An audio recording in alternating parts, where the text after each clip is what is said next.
terhadap wanita. Mereka merendah-rendahkan maruah dan mengambil kesempatan eksploitasi perkataannya kan.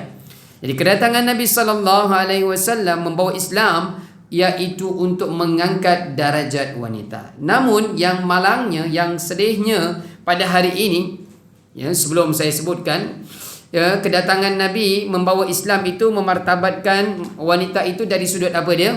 Dari sudut pakaian dia, dari sudut aurat dia. Hukum hakam menjaga wanita itu terselamat daripada yang nak dilakukan oleh orang-orang lelaki. Namun pada hari ini, dia seolah-olah wanita itu tidaklah semua, tetapi masih kedapatan, ya, masih kita ternampak, ya, wanita-wanita Islam pada hari ini seolah-olah mereka sengaja meletakkan martabat maruah mereka itu kembali pada sebelum kedatangan Islam. Seolah-olah yang seperti itu jadinya dari sudut aurat. Tuan-tuan faham maksud saya ini kan? Dengan mudah mempamerkan aurat mereka, pergaulan mereka, perkataan yang tidak sepatutnya. Dan kalau hari ini lebih mencabar, mereka tayangkan di mana? Dan di dalam sesi live mereka di TikTok sekarang katanya kan. Mudah-mudahan saya tidak melihat apa yang ada dalam TikTok itu. Ya, kawan-kawan kata, apa salahnya daftar TikTok? Tak je lah, sign up je lah. Tak apa lah, bila nanti dah sign up, tambah lagi masa untuk benda Allah tu kan.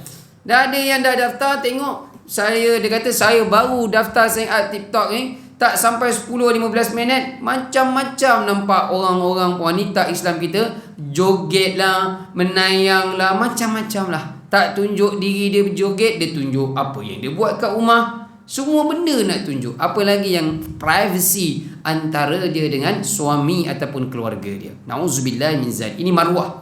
Ya. Baik. Telah juga saya katakan pada pertemuan yang lepas, tema surah An-Nisa ini adalah berlaku adil, berkasih sayang walaupun pada golongan yang lemah. Ya, tema terbesar surah An-Nisa ini, apabila kita membacanya perlahan-lahan, kita akan nampak temanya adalah, orang lelaki. Itu ayat dia. Wahai orang-orang lelaki, tolong please berlaku adil terhadap, berlaku adil dan berikan kasih sayang terhadap golongan yang lemah. Siapakah orang yang lemah ini? Iaitu wanita. Kemudian anak yatim. Siapa lagi? Iaitu as-sufaha. Disebutkan dalam surah ini juga. Siapakah mereka as-sufaha? Tidak ada perkataan yang lain terjemahannya, iaitu orang yang bodoh ataupun yang akalnya belum sampai. Ya, nanti kita akan pergi. Itu temanya, berlaku adil, berkasih sayang walaupun terhadap golongan yang lemah. Jangan pilih kasih. Ya, dengan kata lain, tema ini juga membawa maksud kepada kita, jangan pilih kasih, berikan kasih sayang, bahkan kena lebih. Kita kena, bagi lelaki, kita kena melindungi kumpulan-kumpulan ini. Telah kita mulakan pada ayat yang pertama juga pada pertemuan yang lepas. Ayat yang pertama ini yang kerap dibaca oleh Nabi SAW ketika Nabi nak memulakan majlis ilmunya, berjumpa dengan para sahabat. Nabi akan mulakan baik dalam khutbah ataupun dalam majlis bersama dengan para sahabat. Nabi kebiasaannya pasti akan membaca ayat yang pertama dalam surah An-Nisa ini. Saya ulang, firman Allah Subhanahu wa taala, ya ayyuhan nasu taqu rabbakumul ladzi khalaqakum min nafsin wahidah wa khalaqa minha zawjaha wa batha minhuma rijalan katsiran wa nisaa wattaqullaha alladzi tasaaluna bihi wal arham innallaha kana 'alaikum raqiba. Wahai sekalian manusia, bertakwalah kalian kepada Tuhanmu yang telah menciptakanmu daripada diri yang satu, yakni Adam alaihi salam. Dan Allah menciptakan pasangannya, yakni Hawa itu daripada dirinya Adam. Dan dari kedua-duanya Allah mengembangbiakkan baik lelaki dan perempuan dengan jumlah yang banyak. Bertakwalah kalian kepada Allah yang dengan namanya kamu saling meminta-minta, dan peliharalah hubungan kekeluargaan. Sesungguhnya Allah selalu menjaga dan mengawasi kamu. Alaikum raqiba. Tuan-tuan yang dirahmati Allah Subhanahu wa taala sekalian. Jadi ayat ini telah kita kongsikan tanah ulang pada pertemuan yang lepas. Cumanya saya baca kerana Jika ada di kalangan anda yang menjadi pengurusi majlis satu hari nanti ataupun sudah biasa menjadi pengurusi majlis di mana-mana majlis, mulakan ayat ini, hafaz ya. Ada sunnah ya, ada sunnah memperingatkan orang tentang bertakwa kepada Allah, menjaga silaturahim, mengingatkan orang bahawa kita ini daripada asal yang sama, iaitu ayah dan ibu kita Adam dan Hawa. Dan juga dalam ayat ini memperingatkan kepada kita bahawa Allah alaikum raqiba, sentiasa Allah itu mengawasi kita. Baik, selesai. Kumpulan yang pertama Allah sebutkan, kumpulan yang lemah yang pertama Allah sebutkan dalam surah An-Nisa ini berada pada ayat yang kedua, iaitu anak-anak yatim. Perhatikan ayatnya. Wa atul yatama amwalahum wa la tatabaddalul khabitha bit-tayyib wa la ta'kulu amwalahum ila amwalikum innahu kana huban kabira. Dan berikanlah kepada anak-anak yatim. Anak-anak yatim yang bagaimana? Yang sudah dewasa. Beri apa? Harta mereka. Ya. Ingat, ada nota kaki di situ, iaitu anak yatim yang sudah dewasa je. Beri apa dia? Harta mereka. Janganlah kamu menukar yang baik dengan yang buruk, dan janganlah kamu makan harta mereka bersama hartamu. Sesungguhnya tindakan menukar dan memakan itu adalah satu huban kabira, dosa yang besar. Apa maksud ayat ini, tuan-tuan? Ini golongan lemah yang pertama yang kita berhadapan dengan mereka. Ada dalam dunia kita hari ini, berada juga dalam negara kita, iaitu anak-anak yatim. Ayat ini beritahu kepada kita bahawa anak-anak yatim yang ada harta ni, bila mereka, dengan syarat, bila mereka sudah dewasa, kena serahkan harta mereka ini kepada mereka. Mungkin sekarang tuan bertanya, bila pula aku pegang harta anak yatim? Mana pula? Contoh kan, yang kemalangan, meninggal ibu ayah, meninggalkan anak. Itu anak saudara kita tu kan, anak saudara kita. Ayah budak ni dengan mak dia ni meninggal dunia, kita tahu. Mungkin adik-beradik kita tu, dia arwah itu ada harta sekian-sekian, ataupun dia ada bisnes, kita tahu. Kita adik-beradik, keluarga, kena tanggungjawab, bincang siapa nak jaga ni anak yatim ni. Dah jadi anak kita ni, sebelumnya anak saudara, maka jadi tanggungjawab kita nak menjaga dia. Jangan, ini ayat ni ditujukan kepada orang yang seperti itu, yang menjaga anak-anak yatim ini. Ada harta mereka, jangan berikan. Peding kepala saya nak jaga, ambil je lah, budak lagi ni. Tak boleh. Ayat ini beritahu apa dia? Tunggu sampai dia dewasa. Apa maksud dewasa di sini? Kayu ukurnya di mana? Sama ada, kalau dalam negara kita 18 tahun kebiasaannya. Ya, juga dalam tafsiran yang lain, dalam negara Arab seperti di tempat-tempat mereka, belum lagi 18 tahun mereka sudah matured. Ya, mereka nampak matang awal. Yang penting maksudnya apa dia? Beri harta, boleh dicuba. Berikan harta ni sedikit kepada budak ni. Tengok macam mana dia uruskan pada hari tersebut. Kalau pagi kita bagi dia RM10, belum sempat tengah hari dah habis, dia tak pandai. Tapi dengan RM10 yang kita bagi ni, ialah mungkin dia sekolah lagi, balik pulang petang dia kata ada baki lagi lah pakcik.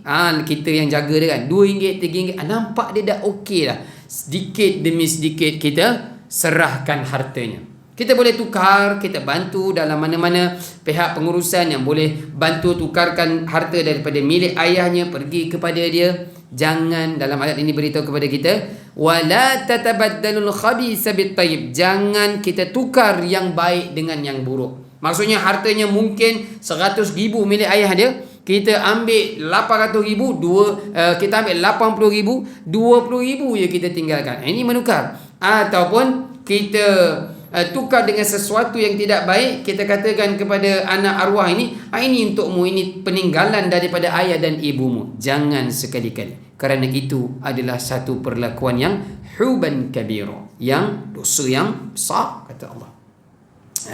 Baik, itu satu sudut pandang yang mudah kita faham. Mungkin di kalangan ahli keluarga kita, kita kena jaga anak dia, ibu dan ayahnya sudah meninggal dunia, anak yatim.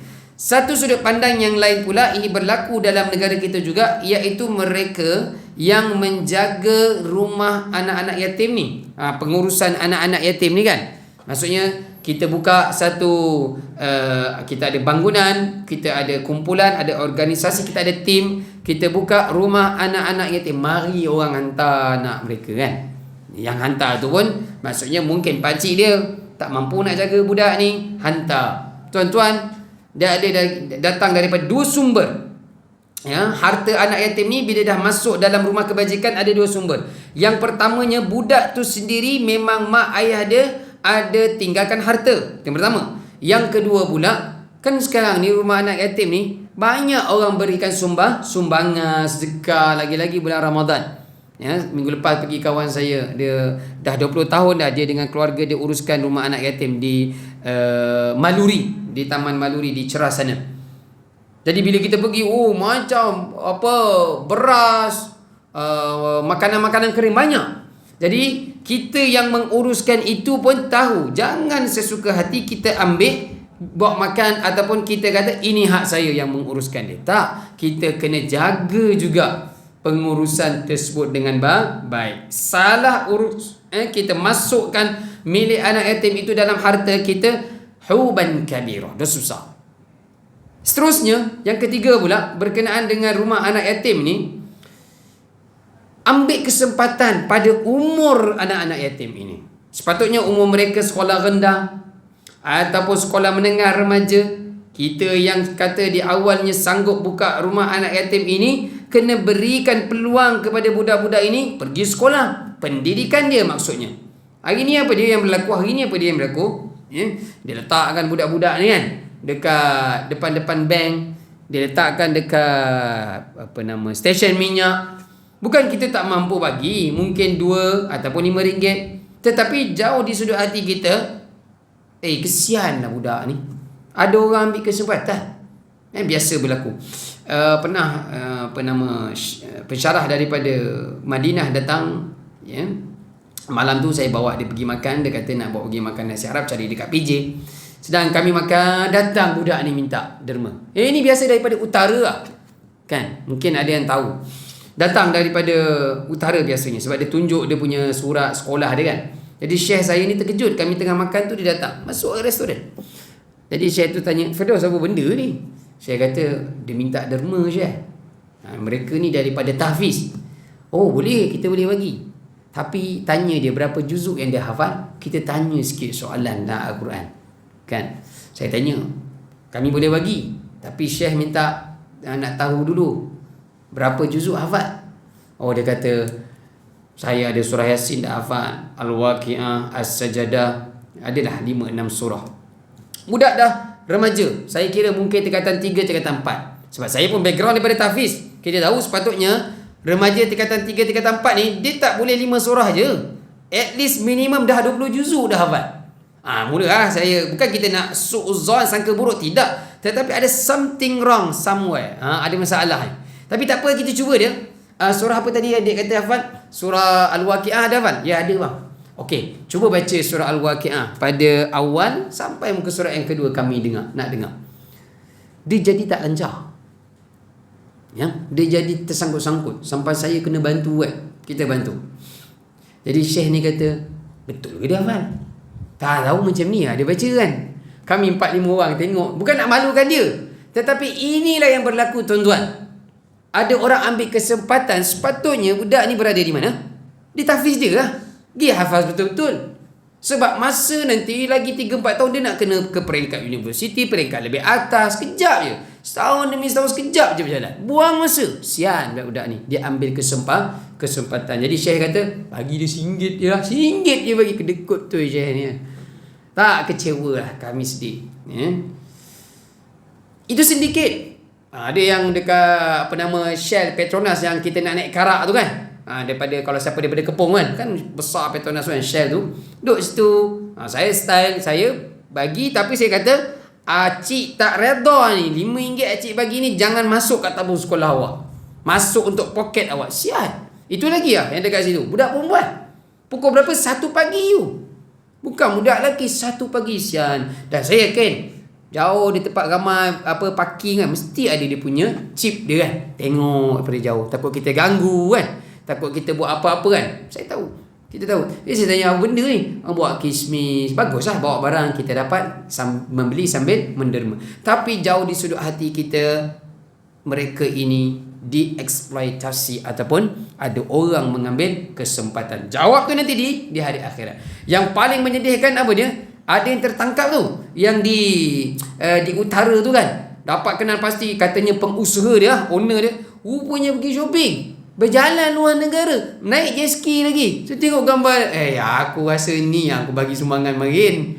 Alamak, logo dia kan, nama sekolah dia. Kita bukan kedekut, tetapi kita geram. Kumpulan yang seperti. Jawab nanti di hari akhirat. Dan Allah jelaskan lagi yang memakan harta anak yatim ini pada ayat yang ke-10. Perhatikan baik-baik. Innal ladzina ya'kuluna amwalal yatama zulman. Bukan tak boleh makan.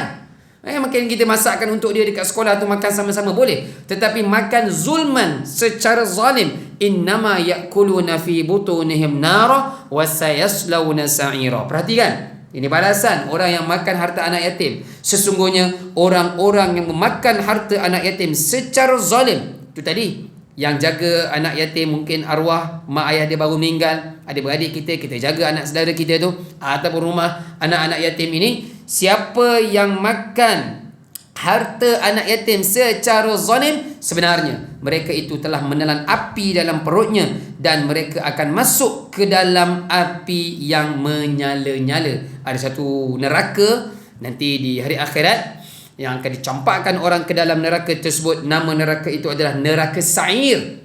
Orang yang makan harta anak yatim secara zalim akan dicampakkan ke dalam neraka Sa'ir ini. Neraka Sa'ir ini bagaimana? Sangat menyala-nyala. Maksudnya neraka-neraka lain pun dia panas, tetapi khusus untuk neraka Sa'ir ini bagi orang yang memakan harta anak yatim secara zalim. Tuan-tuan yang dirahmati Allah Subhanahu wa taala sekalian. So, jadi itu cerita tentang anak yatim. Apa hadis Nabi tentang anak yatim ni yang Nabi anjurkan? Pernah dengar kan? Kahacain, Nabi angkat jari kan? Ya, kita berbuat baik dengan anak yatim ini. Pergi, biasanya orang kita ni bulan Ramadan lah kan? NGO, pejabat-pejabat pergi rumah anak yatim kan? Majlis apa? Majlis berbuka puasa sama-sama. Cuma ada sedikit saya minta kita perbaiki. Saya tak setuju betul. Bila time berbuka puasa, sial budak-budak tu kan. Ada yang kes report masuk dalam WhatsApp saya, dah pergi lah. Bila sampai, rupa-rupanya lebih melayan VIP, budak-budak ni kena makan selepas VIP ni selesai makan. Apa yang tinggal? Rupa-rupanya ambil nama, nanti masuk paper kan, tunjuklah you buat kerja. Ini pun menzalimi ni. Sian budak-budak tu. Apa yang tinggal? Apa yang ada lah. Ya? Itu satu. Yang kedua, ada yang pergi hantar makanan ke rumah anak yatim ni, hantar yang dah basi pun ada. Ada yang WhatsApp kat saya, buat video ke Ustaz tengok. Bukan kami nak buang. Bukan kata nanti buang orang tuduh kami membazir, tapi ni macam mana nak makan? Nak bagi orang, nak bagi anak-anak makan ni. Tak boleh kan, saya kata jangan makan, buang, sakit budak susah nanti. Ini ada orang mengeksploitasi, ambil kesempatan. Bila kita nak beri makan kepada anak yatim, nak buat baik kepada anak yatim, kita buat dengan yang paling terbaik. Itu adalah golongan Al-Abrar dalam surah Al-Insan, jauh di hujung Al-Quran pada juzuk yang ke-29. Jadi Nabi sebut, siapa yang berbuat baik kepada anak yatim, pergi dekat mereka, usap kepala mereka, doakan dia, beri makan, bagi duit raya. Ya, Nabi kata nanti orang seperti itu di syurga nanti seperti ini hampirnya orang itu dengan aku di syurga. Kahatan. Nabi bukan buat macam ni. Ini kan orang buat sekarang kan. Jauh, tapi ni dekat. Bersebelahan, berdekatan. Tuan-tuan tak perlu tunggu bulan Ramadan. Tak perlu tunggu bulan Ramadan, dan tak perlu tunggu kita dengan NGO ataupun kumpulan pejabat kita, tak perlu. Tahu kan mana-mana kan. Asingkan sikit daripada gaji kita, mungkin sebulan 100, sebulan RM80 atau pulang. Ya, kita kenal mana-mana pengurusan anak yatim, sekolah, bayar elektrik dia sikit. Walaupun mungkin elektrik dia sebulan 500, sedikit lah kita bantu. Tuan-tuan, tidak lain yang terbaik kita nak bertemu dengan Nabi SAW berdekatan di syurga itu nanti. Selesai kumpulan yang pertama, iaitu anak-anak yatim. Jangan ambil kesempatan. Kumpulan yang kedua, golongan yang kedua adalah wanita itu sendiri. Ayat yang keempat, wa atun nisaa sadaqatihinna nihlah fa in tibna lakum an shay'in minhu nafsan fakuluhu hani'an mari'a. Dan berikanlah mas kahwin, yakni mahar, kepada perempuan yang kamu nikahi. Bila ingat lagi mahar Tuan Haji berapa? Mas kahwin dulu. Ingat? Tak ingat kan? Ingat? Berapa? 100 lebih? 100 kan? Ayat ni beritahu begini tengok kan negeri berbeza kan. Dan berikanlah mas kahwin yakni mahar, dalam Islam disebut sebagai mahar, kepada perempuan yang kamu ingin nikahi sebagai apa dia? Sebagai pemberian yang penuh kerelaan. Kemudian jika mereka menyerahkan kepadamu sebahagian daripada mas kahwin itu dengan senang hati, malu pula kita lelaki minta, tadi bagi 100 lebih, minta sikit, lahai malu benar, maka terimalah dan nikmatilah pemberian itu dengan senang hati. Tuan-tuan, Islam sebut dalam ayat ini, Al-Quran sebut mahar. Nah, dalam bahasa Arabnya nihlah. Cumanya dalam adat manusia pada hari ini dia ada satu lagi. Dalam Melayu kita dipanggil apa dia? Hantaran. Kan? Ada beza. Mas kahwin lain, hantaran lain. Yang paling mahal mas kahwin ke hantaran? Hantaran lagi mahal. Tak apa, mas kahwin ni murah. Mas kahwin ini kita semua lelaki mampu. Ayat ini hanya cerita tentang nihlah mas kahwin. Kalau lelaki nanti dah berkahwin beberapa bulan, beberapa tahun, minta kat isteri, boleh tak? Minta sikit. Balik hari tu saya punya mahal saya bayar. Tapi tak adalah minta, malu benar. Kan? Sikit je pun. Tapi Islam sebut, Islam sebut, jika wanita ataupun isteri kita izinkan, maka kita ambil apa yang kadar yang diizinkan. Jangan ambil dalam keadaan dia tidak tahu nihlah ataupun mahar itu tadi. Tak apa, itu memang tak adalah orang kita ambil. Tapi isu sekarang tentang hantaran, tuan-tuan, jika ada di kalangan tuan-tuan yang ada anak perempuan yang bakal tuan-tuan nak kahwinkan, tolong ambil perhatian pada bab hantaran ni. Kerana ada punca penceraian disebabkan hantaran yang terlampau tinggi yang kita sebagai ayah kepada anak perempuan kita letakkan hantaran tinggi. Anak saya PhD, bukan dalam negara, luar negara lagi. Kan nak hantaran 5,000 je. Kan? Bezalah sikit. Dia bukan diploma. Pula kerja peguam. Doktor pula ni dah kerja ni. Nak datang nak melamar anak saya, kurang-kurang 30,000. Nanti kalau saya letak 5-10,000, bawah 10,000, apa pula kata makcik dia? Apa pula kata dia? Kata orang lah pula kita pening kepala. Berapa lama pun dia boleh kata. Tuan-tuan yang dirahmati Allah, kesannya apa dia? Ini rakan-rakan saya di Pejabat Agama cerita. Kesannya apa dia? Bila kita letak hantaran tinggi, apa yang akan berlaku? Yang pertamanya, kes pelacuran akan meningkat. Kerana apa dia? Ini antara usaha menyusahkan benda yang halal. Dan sebenarnya bukan berlaku dalam negara kita je. Rakan-rakan saya ketika saya belajar di Madinah pun, saya tanya kenapa korang dah 35 pun tak kahwin-kahwin. Kau ingat senang ke Daus? Cakap senang. Itu budak perempuan tu punya mak ayah tu sekian-sekian minta. Tak ada 100,000, lupa kan nak. Kereta kena ada, kerjaya kena ada. Beritahu bawa hantaran 100,000. Itu mereka lagi lambat kahwin. Tuan-tuan yang dirahmati Allah, Nabi sebut dalam hadis, lakukan walimah ataupun segerakan perkahwinan walaupun dengan seekor kambing. Jadi apa yang rakan-rakan saya di Pejabat Agama beritahu, bila disebabkan hantaran tinggi, kemudian nak grand pada hari perkahwinan, itu yang sampai ada yang buat loan. Buat loan pun ada. Nak kahwin buat loan, sial. Lepas kahwin tu yang kata piramli tu kan dia tengok bilik sebelah kan, gaduh sebab engkau lah kan. Jadi susah. Anak tu kan terbaring, piramli berlakon kan. Anak tu terbaring 4-5 orang. Sebab apa dia? Hari pertama perkahwinan anak kita tu, kita telah susahkan menantu kita yang lelaki ni. Tuan-tuan, jangan susahkan mereka. Yang kita nak nampak adalah apa dia? Selepas mereka berkahwin itu tenang, tidak ada masalah ekonomi dalam bahtera perkahwinan mereka. Permudahkan. Alhamdulillah, ketika saya melamar nak berkahwin dengan isteri saya, mak mertua kata saya, Firdaus, berapa yang kau mampu? Kita sendiri yang letak, syukur, Alhamdulillah, seronok kan.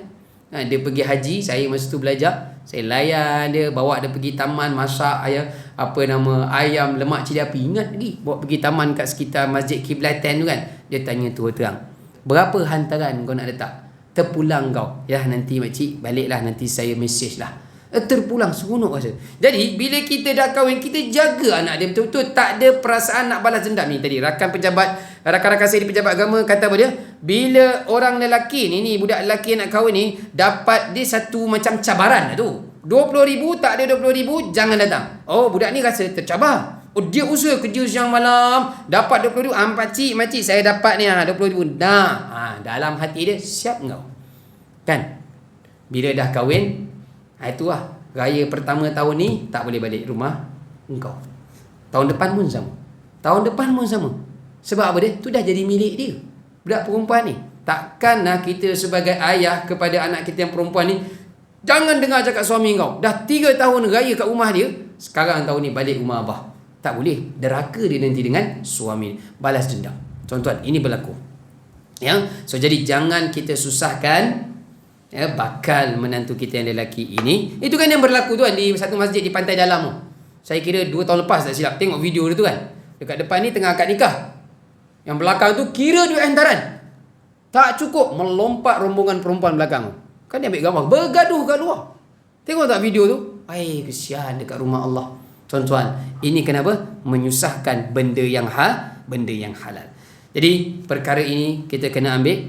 Cumanya tadabbur yang ingin saya bawakan adalah permudahkan urusan perkahwinan anak-anak kita ini. Selesai. Iaitu tentang wanita. Juga tentang wanita ini disebutkan sikit lagi. Tentang wanita ini, berikan hak mereka ketika sudah berumah tangga. Tuan-tuan mungkin sudah 20 tahun, 30 tahun, mungkin sudah yang ada 40 tahun. Suka saya ingatkan di banyak tempat. Bila ada perselisihan di antara pasangan kita, suka saya ingatkan dan juga peringatan untuk diri saya.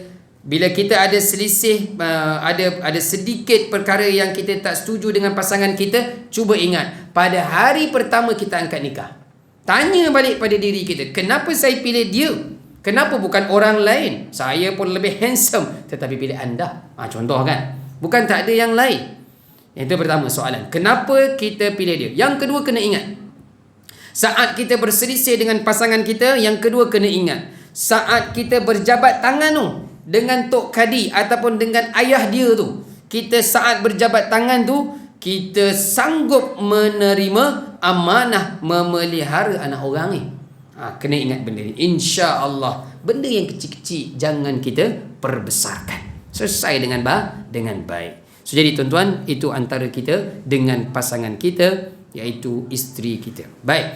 Kumpulan yang seterusnya iaitu as-sufaha, ayat yang kelima. Wala tu'tus sufaha amwalakum allati ja'alallahu lakum qiyama warzuquhum fiha waksuhum wa qulu lahum qawlan ma'rufa. Dan janganlah kamu serahkan kepada orang yang belum sempurna akalnya. Jangan serahkan harta mereka yang ada dalam kekuasaan kamu, yang dijadikan Allah sebagai pokok kehidupan. Berilah mereka belanja dan pakaian daripada hasil harta itu, dan ucapkanlah kepada mereka perkataan yang baik-baik. Sambungan ayat yang ke-6 lagi cerita tentang anak yatim. Cumanya pada ayat yang kelima ini, dia punya kata kuncinya adalah as-sufaha. Kumpulan ini namanya as-sufaha, orang yang belum lagi sampai akalnya. Saya ada satu pernah pergilah tempat tersebut. Dia bukan rumah anak-anak yatim tuan-tuan. Dia rumah kebajikan. Nak sebut kebajikan pun tak sesuai. Dia bukan rumah anak yatim. Budak-budak remaja ni ada dekat situ. Budak sekolah rendah, sekolah menengah ada. Bukan anak yatim. Kawan saya panggil, jemput untuk bagi ceramah kat mereka. Bila saya tanya, budak-budak ni mana mak ayah dia? Mak ayah dia ada Ustaz. Ya, pusat penjagaan. Habis mana mak ayah dia? Mak ayah mereka ada pusat pemulihan, tetapi ada yang tempat dia bukan ada masalah akhlak, mak ayah dia kaya lagi. Cuma mak ayah dia tak mampu nak jaga, nak kawal dia lagi. Ada kes-kes tertentu kan, dia hantar ke tempat tersebut. Jadi yang menjaga dia tu, ini ayat yang kelima ni ceritanya. Jadi mak ayah dia kata, kami boleh bayar yuran, yang penting tolong jaga anak kami, pulihkan akhlak dia ke, sampai satu masa nanti kami ambil balik. Ini ayatnya. Jadi bila mak ayah dia mungkin bagi duit poket melalui kita yang menguruskan tu, jaga tu kan, mak dia bagi duit poket 1,000, kita kata, nah 1,000 untuk kau. Jangan bagi begitu terus. Kita tapis dia, tapis. Mungkin sehari RM10, sehari RM20. Yelah, dia pergi sekolah. Kan? Rupanya ada dalam Kuala Lumpur ni rumah macam tu. Tuan-tuan yang dirahmati Allah, sebut tadi tentang pemulihan akhlak ni. Ada macam-macam cerita lah. Daripada Pantai Timur pun ada. Ustaz mana yang kenal tolong. Di isu dia apa dia? Isu LGBT. Ni gay, lesbian ni. Ini kerap saya berhadapan dengan mereka ni tuan-tuan. Siap. Ya. Minggu depan insya-Allah, tak minggu depan, mungkin lepas saya balik umrah nanti pertengahan Disember nak mulakan kelas secara online. Mula dia minta fizikal, tapi saya kata tak mampu, mulakan dengan online. Ini budak ni gay. Bukan saya nak aibkan dia, saya nak kongsikan benda ni berlaku dalam negara kita dan jangan nafikan. Dia mungkin belum kena dalam keluarga kita je. Ya, tetapi dia memang sudah merebak dalam remaja kita. Yang belasan tahun ni, yang 20-an ini semua sudah parah sebenarnya. Dan mereka seperti pasangan suami isteri. Ya, tapi cuma alhamdulillah ada kesedaran, dapat hidayah, dia minta saya bimbing untuk ubah. InsyaAllah kalau tak sempat dalam November ni, lepas balik umrah nanti di pertengahan Disember. Poin saya apa dia?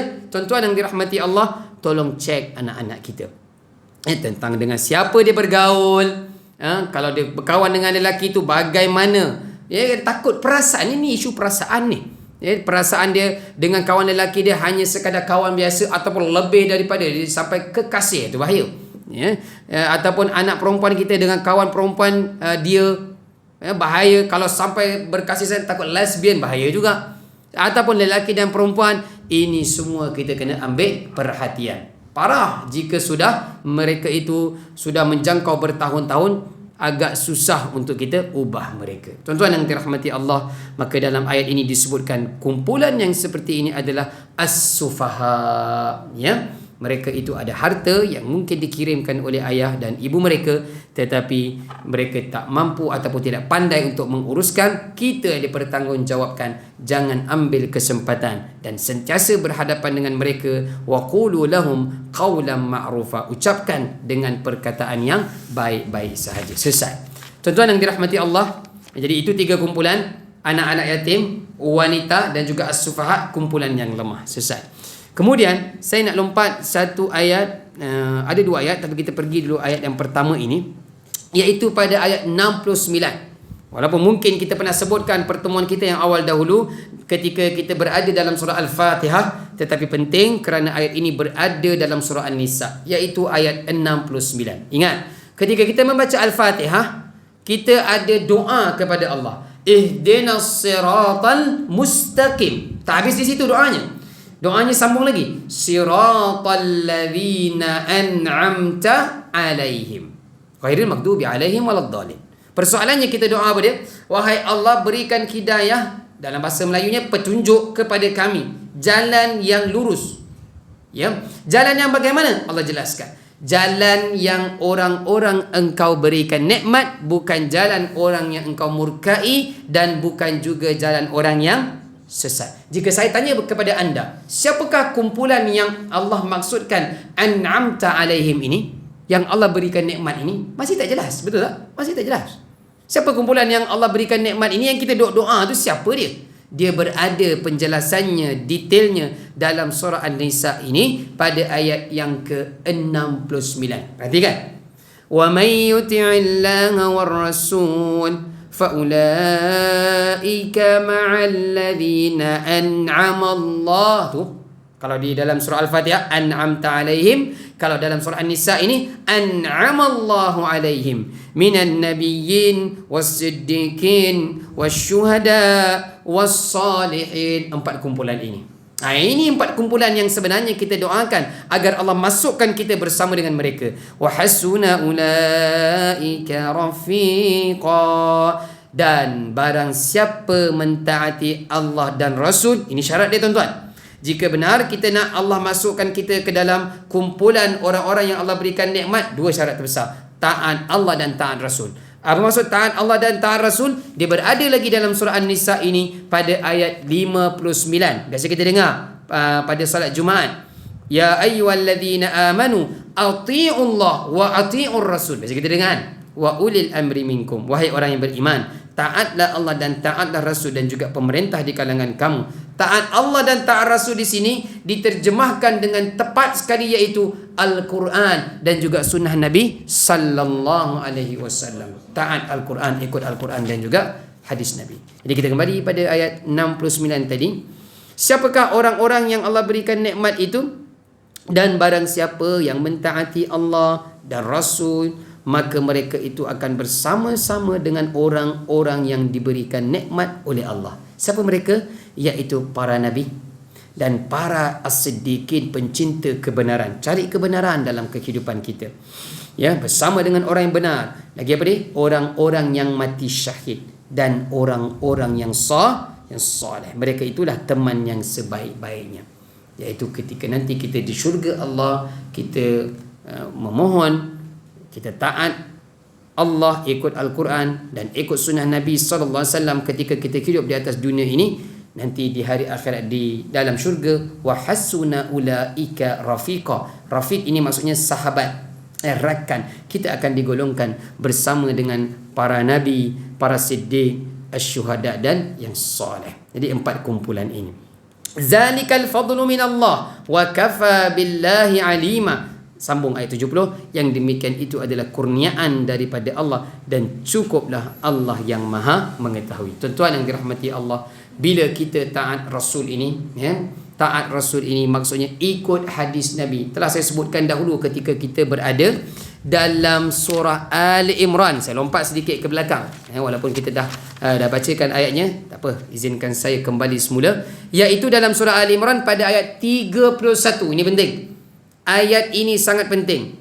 Qul in kuntum tuhibbunallah fattabi'uni yuhibbukumullah wa yaghfir lakum dzunubakum wallahu ghafurur rahim. Katakanlah wahai Muhammad, beritahu kepada umatmu. Tolong beritahu apa dia? Jika kamu mencintai Allah, jika kalian mencintai Allah, ikutlah aku, ikut sunnahku. Ya, maksudnya Allah beritahu kepada Nabi, tolong pesan kepada para sahabatmu wahai Rasulullah dan umatmu, kalau benar kalian mencintai Allah, ikut sunnah Nabimu sallallahu alaihi wasallam. Dalam ibadah, sebagai seorang suami, dalam kerjaya contohnya apa dia? Nabi pergi bawa harta Khadijah kan, sebelum dia dilantik menjadi Nabi lagi. Dia amanah. Nescaya Allah akan mencintai kamu dan mengampuni dosa-dosamu. Allah Maha Pengampun lagi Maha Penyayang. Tuan-tuan, sebut pasal ikut sunnah Nabi ni, ada satu benda yang saya nak kongsikan. Saya tak pasti, mungkin tuan-tuan pernah dengar sebelum ni ataupun tidak. Anggaplah kalau pernah dengar sebagai satu ulangan. Ni lepas ni nanti kita naik kereta balik, naik motor balik, naik train, ada yang naik train. Apa yang Nabi baca ketika Nabi menaiki kenderaannya? Nabi naik unta, qaswa, ataupun Nabi menaiki kudanya. Apa yang Nabi buat, tuan-tuan? Jadi ini sunnah. Kalau boleh, apa yang Nabi buat daripada bangun tidur sampai Nabi pejamkan mata tidur semula, yang mana kita mampu buat, kita tiru, tuan-tuan. Ya, memanglah kita tak mampu tiru yang semuanya hebat Nabi SAW, tetapi mana yang mampu kita tiru. Apa yang Nabi buat, tuan-tuan, ketika berada di samping qaswa, unta betinanya, sebelum Nabi minta untanya itu berjalan, sebaik berada di atas qaswa itu, Nabi akan baca Bismillahirrahmanirrahim 3 kali. Kita cuba buat. Nah, masuk kereta nanti. Yang pertamanya Nabi baca Bismillahirrahmanirrahim 3 kali. Kemudian apabila dah baca tu, Nabi cuba gerakkan qaswa, dia bangkit. Sebab kalau dia tak nak bangkit, maksudnya apa dia? Nabi faham apa dia? Dia tak ready lah untuk berjalan. Nabi kena sabar dan mungkin pada waktu yang lain. Sama macam kereta kita. Ada ketika kita masuk kereta, nak start, tak boleh start. Bateri kong habis. Jadi tak ready, kereta kita tak ready untuk berjalan. Jadi bila Nabi gerakkan si qaswa ini, dia ready bangun, Nabi ucap apa dia? Alhamdulillah 3 kali. Boleh start kereta kita. Pam, start dengan cantik. Ucap apa dia? Alhamdulillah 3 kali. Nabi buat. Nabi baca. Itu yang kedua. Yang ketiga, Nabi baca doa menaiki kenderaan yang berada dalam surah Az-Zukhruf. Subhanalladzi sakhkhara lana hadza wa ma kunna lahu muqrinin wa inna ila rabbina lamunqalibun. Kemudian sebelum bergerak itu, Nabi takbir, Allahu Akbar, Allahu Akbar, Allahu Akbar 3 kali. Jalan dia. Ketika berjalan, mula perjalanan itu Nabi ketawa. Nabi kira ha ha ha ha ha. Ini Nabi buat. Sebab ada seorang sahabat, dia nampak Saidina Ali buat satu hari. Jadi Saidina Ali buat, baca bismillah 3 kali, kemudian alhamdulillah sebab kenderaannya dah ready, kemudian baca doa naiki kenderaan itu, kemudian bertakbir. Tiba-tiba Saidina Ali tergelak. Ha ha ha ha ha. Jadi sahabat yang lain tanya, pasal apa kamu gelak? Dia kata, nak ceritanya Saidina Ali ni tiru bulat-bulat sunnah Nabi, apa yang Nabi buat. Jadi dia kata, aku melihat seperti ini yang dilakukan oleh Nabi sallallahu alaihi wasallam. Yang gelak itu pun dia tiru. Jadi tuan-tuan yang dirahmati Allah, naik kenderaan nanti, baca bismillah terlebih dahulu, kemudian ucapkan alhamdulillah sebaik kenderaan kita boleh ready ataupun nak mulakan perjalanan, kemudian baca doa menaiki kenderaan, bertakbir dan mula bergerak. Jangan gelak sepanjang jalan, peninglah pula orang tengok. Pahala dekat traffic light pun dia gelak. Kan, lain pula nanti orang kata. Tuan-tuan, di awal perjalanan itu sahaja. Sebagai penutup kita pada petang ini, dalam surah An-Nisa ini, Allah Subhanahu wa taala menceritakan kepada kita tentang pembahagian harta pusaka yang akan membawa terus dalam surah Al-Ma'idah itu nanti sambungannya, ya, cerita tentang fil kalalah, seorang lelaki yang tunggal. Ya, tuan-tuan kena ingat, pengurusan harta pusaka namanya ilmu apa dia? Ilmu faraid, yang tak semua orang hari ini mahir dalam ilmu faraid ini. Saya pun dah lupa lah. Belajar dulu ilmu faraid ini, subjek faraid ini tingkatan 6 dulu, lama lah. Ya, kalau tanya hari ini pun agak kena ulang kaji balik. Ya, jadi ilmu itu pun diajarkan dalam surah An-Nisa ini, dalam muka surat yang kedua. Nak cerita apa dia? Tentang harta ini, jangan ambil hak orang lain. Jika itu yang telah ditetapkan oleh Al-Quran, maka itu adalah hak kita sahaja. Jangan mengambil hak orang lain. 1/2, 1/3 asabah dan sebagainya. Tuan-tuan yang dirahmati Allah, mudah-mudahan beberapa perkara yang sempat kita kongsikan pada petang ini tentang harta, salurkan pada cara yang betul, dan jangan makan harta anak yatim, serahkan hak mereka dengan sewajarnya. Kemudian disebutkan juga tentang antara kita dengan pasangan kita, tolong jaga baik-baik sehingga kita menghembuskan nafas kita yang terakhir, kerana semuanya itu pasti akan ditanya nanti di hadapan Allah Subhanahu wa taala. Insya-Allah panjang umur, murah rezeki. Pada pertemuan akan datang surah Al-Maidah yang akan menceritakan tentang hidangan yang turun daripada langit pada zaman Nabi Isa alaihi salam, permintaan daripada Bani Israel Hawariyun. Insya-Allah. Terima kasih tuan-tuan atas kehadiran dan perhatian. Saya mohon maaf di atas kekurangan terkasar bahasa. Jaga pemakanan kita, ambil makanan yang halal dan tayyiban. Mudah-mudahan dengan makanan yang baik kita ambil itu, kesihatan kita dapat dijaga. Dengan kesihatan yang baik, kita dapat beribadah dalam keadaan yang selesa, insya-Allah. Amin ya rabbal alamin. Aqulu qawli hadza wa astaghfirullahal azim li wa lakum. Wassalamu alaikum warahmatullahi taala wabarakatuh. A'udzu billahi minasyaitonir rajim. Bismillahirrahmanirrahim.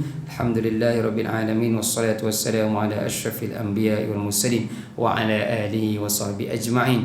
Allahumma jam'ana jam'an marhuma wa tafarruqna min ba'di tafarruqan ma'suma.